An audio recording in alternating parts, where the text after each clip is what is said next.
sufficient this day and age to read any good news on the newspaper. Hey guys, Brian here with Dalinghaus Construction. Another tip is, I'm sure when it comes to math, a lot of us as parents were taught a completely different way of doing and solving math problems. I'm sure right now Common Core is going out the window in these lesson plans and teachings that we're having to facilitate on our own.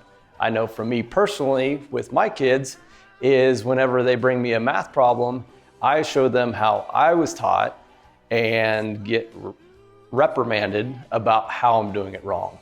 But at the end of the day, what counts is that they understand how they're coming up with the solution. Whether it be Common Core or old school math, it doesn't really matter. Coming up with the correct answer, however you may do it, just like in business or when you're working, there's certain ways to do it, and then there's ways to actually be efficient to get it done.